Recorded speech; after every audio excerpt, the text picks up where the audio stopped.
Film Club. Thank you very much for joining us in an episode of Film Club. I am one of your hosts, Andy Harrison, and with me as always, Danny Donaldson. Hello.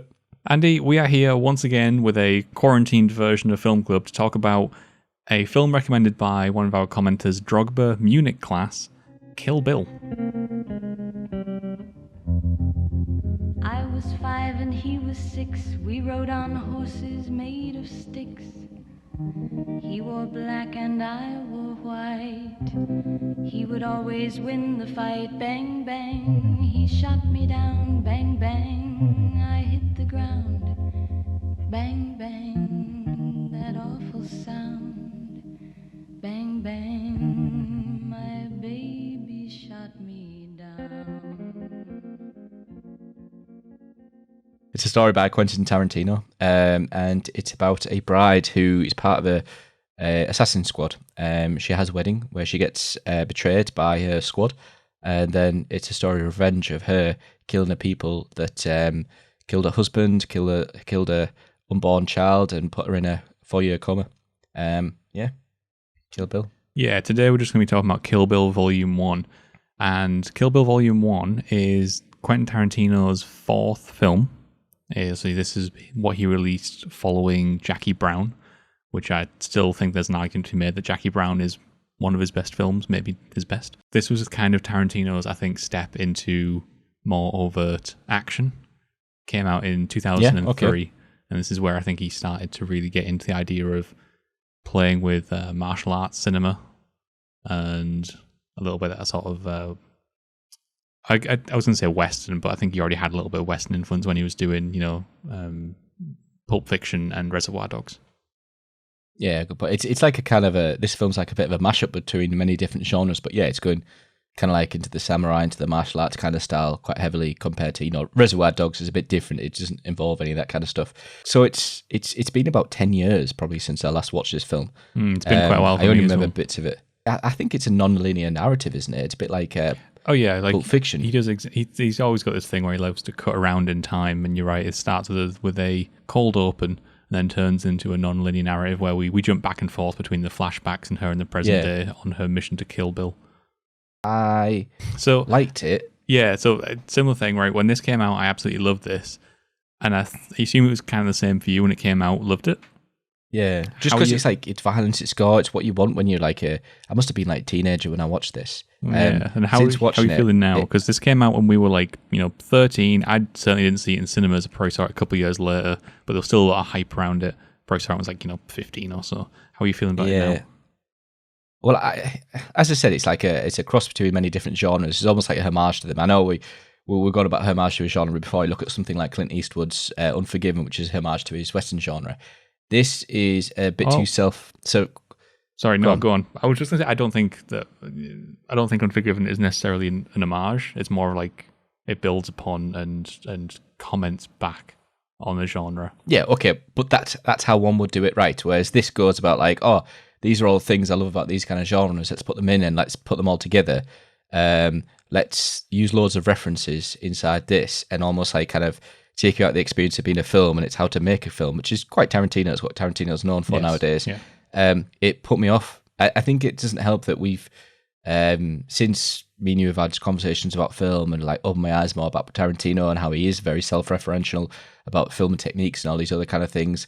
It took me out of the film. And one of the main things that really put me off was when she goes against Copperhead and they're trying to say her name and he bleeps it out. And I'm like, there's no need to do that. There's no need to put it in there just to bleep it out to make sure that he's not supposed to know her name, that you do know her name, because it's pretty easy to lip read and hear the catchy end of a name. It was unnecessary. Yeah, I get what he's trying to do with that as well. Like, he's trying to make the character steeped in mystery. He's trying to give you something that you wonder about. And although it draws attention to it, and I think in some respects it kind of does work, I also think that technique is super sloppy. I think that it's really sloppy. The other part as well, of course, is the overuse of blood and violence and gore. I think some parts, especially Volume 2, some of the gore really works. Some of the violence and that really works. And to be fair, in some of this, like the girl with the mace and like how that goes, and it's quite realistic. Like that end fight, the way that she's got blood all over it, it's really nice and realistic and stuff. It's when she cuts someone off and all the blood comes out the head and stuff like that. They're still standing. Yes, it's like it's based off old martial arts films where they die and like they have this prolonged death while stood up. But I just didn't get it, Andy, mate. It's watching it again. For me, that's one of the things I'm totally okay with. I like the silly rule set that he sets around this world, because he does kind of let the world adhere to it. You know, he says basically, in this world, if you're cut with a samurai sword, you will gush blood, you know, like a fountain. And I kind of go, all right, whatever. But you mentioned a very specific word a little while back that I think you absolutely nailed it on the head. Now, like I said, I loved this film when it came out. I thought it was cool. I thought it was stylish. I thought it was unique. I think it has a very distinct personality to it. I think he takes a lot of risks, and I think as a filmmaker, he should be commended for taking a lot of risks. He obviously opts to have a non-linear narrative. There's multiple voiceovers that are used at certain times. He will have sequences that are animated. Rather than using CGI, obviously he opted for lots of old school techniques, lots of practical effects, really, really cool stuff. The problem that I have with Tarantino thoroughly is exactly what you said. It's references. It's the fact that his entire cinematic language boils down to references. It's the fact that this film isn't just Kill Bill written by Tarantino. This film is Lady Snowblood. It's the fact that Uma Thurman in this isn't just dressed in something that's, you know, like that sort of yellow jumpsuit isn't just something that the art department created and it from their birth into iconography because that yellow has some meaning to her character. No, it's because that yellow jumpsuit is from Game of Death. And it's the fact that he's constantly pulling some sort of reference to something. The thing that throws people off a little bit when they watch this film is that they see that Uma Thurman, when she sees one of the people who betrayed her in the past, when she first confronts them, we have those weird flashback sequences with the red flashing and the music over the top of it. That is there purely because it was done in Death Rides a Horse. And the music is taken from like the opening of a TV show. It's a TV show called Ironside. It's constantly... Is like, it the siren sound? Yeah. And it's just Quentin Tarantino just plays this constant game of guess the references. It's always this game of I'm just pulling from these films because they previously existed. And I don't think, at least at this point in his career, he was able to bring any sort of additional depth or value from those references. Like the references are the value. And that for me doesn't do it. And I think there's a kind of a niche to really understand this film and really get it. And if you do like it, then excellent, fair play. But for the likes of me and you, who, I mean, those films that you mentioned there, I don't know them that well. In fact, I don't know them at all. But the fact of the matter is, like, I'd like to know that I think that I have a decent film knowledge, but I'm not one to love this in that kind of reference kind of mindset that Tarantino has. I will give him a credit. You mentioned there earlier about the cartoon sequence. I thought that was absolutely fantastic. I was so into it. I was so fucking into it. I thought that was so cool. Well done. It's done by the person I saw in the credits, director that directed, is it Ghost in the Shell? He did? I'm pretty sure. That makes sense, yeah. If so, because it's stunning and it really suits that kind of overly violent and the blood everywhere kind of style. It's just obviously when it got brought into like kind of live action, I was a bit put off. The other thing I really enjoyed as well is her conversation with the samurai swordsman when he's making a sushi and they're talking in Spanish, Japanese, and he's saying, "Oh, your language is really good, your pronunciation's great," and they're talking American. And then she turns around and says the name while she sees someone. The voice has changed. He's before that revelation. He's talking to the guy at back. He's like, "Bring us some tea." And he's like, "No, I'm watching my soap."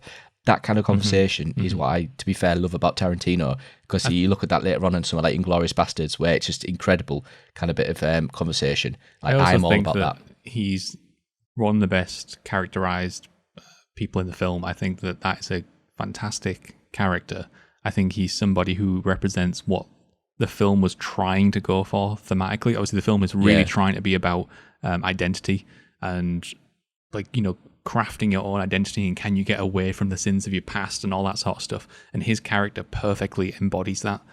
And I think that when the film is about that, it's really good. I love the obsession of limbs being chopped off. I thought it was hilarious, especially the end scene. I will say something. I think the physics of this world, it's very anime, and I'm kind of willing to get on board with that. The last scene with all my days, I can't believe I missed this out. The last scene with that fountain going down the bamboo fountain.